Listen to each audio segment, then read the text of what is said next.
sir. Absolutely. Yes, sir. Thank you. And I pitched the concept to the landlord and he liked the idea. And I also, at that time, I had taken my first recovery coach training with entity called Secor. They're based out of Connecticut. And that's really when I learned about that there's multiple pathways to recovery. It really opened up my eyes to what was outside of my rural community. You know, I'm in a very transient, kind of a tourist community, Glenwood to Aspen, but they call it down valley. As you get further away from Aspen, it's more rural, more blue collar, conservative. Uh, and there was a need. There was a need. And there was only two treatment providers in our community. There was no overnight homeless shelter. There was very little resources. And so I thought, you know, I could do recovery coach training. Um, an opportunity opened up to teach the substance abuse class at the parole department.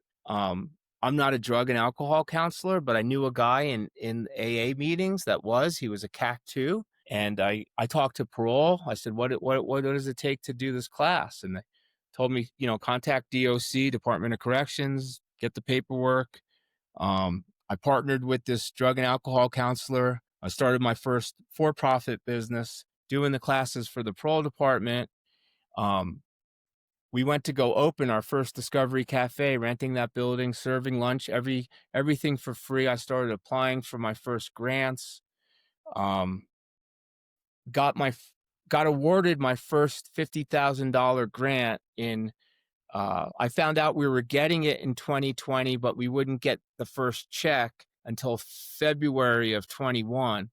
And right before we were going to open, the local city hall found out what business we were going to put in there, if you will.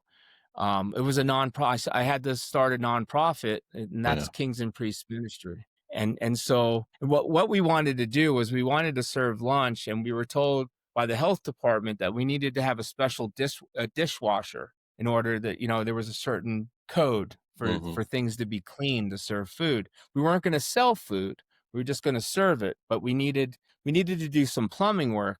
And so the plumber went to City Hall to apply for a permit. And then City Hall said, "What's going in there?" Yeah. You know? And then they went and told some of the neighbors. And then I got the first taste of, like, you know, the not in my Resistance. backyard.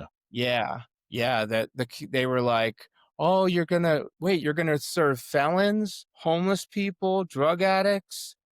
Um, they're all going to come to our street."